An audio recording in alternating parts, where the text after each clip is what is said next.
বন্ধুরা, তোমরা সবাই কেমন আছো? আশা করি ভালো আছো। তোমাদের ভালোবাসা ও আশীর্বাদে আমিও খুব ভালো আছি। আর যারা আমাকে চেনো না তাদের জন্য বলে রাখি, হাই, আমি সুস্মিতা, পূর্ব মেদিনীপুর থেকে। তো আজকে রেসিপিটি শুরু করা যাক। আজকে বানাবো গ্রিন চিকেন।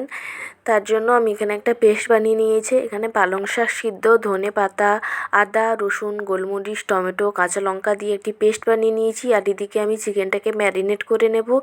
চিকেনে দিয়েছি আমি টক দই, 100 গ্রামের মতন টক দই। চিকেন ছিল এখানে 1 কেজির মতন।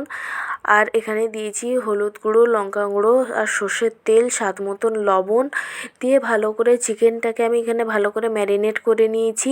কিছুক্ষণের জন্য রেখে দেবো। এরপরে আমি এখানে দিয়ে দেবো কড়াইয়ের মধ্যে সর্ষের তেল, গোটা এলাচ আর দিয়েছি এখানে গোটা জিরে। তার মধ্যে আমি কেটে পিস করে রাখা আলুগুলি আমি দিয়ে দিয়েছি।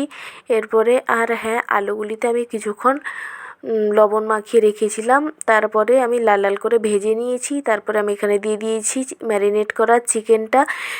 আমি কিছুক্ষণ কষে নেব। তো ভালো করে আমি কিছুক্ষণ এখানে কষে নিচ্ছি। তো বন্ধুরা, তোমাদের যদি আমার ভিডিও ভালো লাগে তো একটু লাইক, কমেন্ট, শেয়ার করে দিও।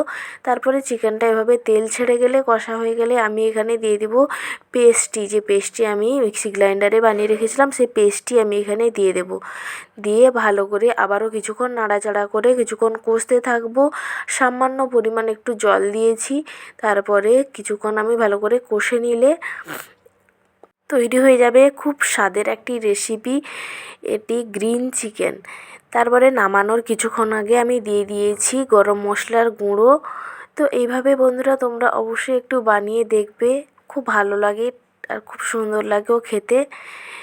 তো কেমন হয়েছে জানাবে। ভালো থাকবে, সুস্থ থাকবে। দেখা হচ্ছে নেক্সট ভিডিওতে। Bye bye.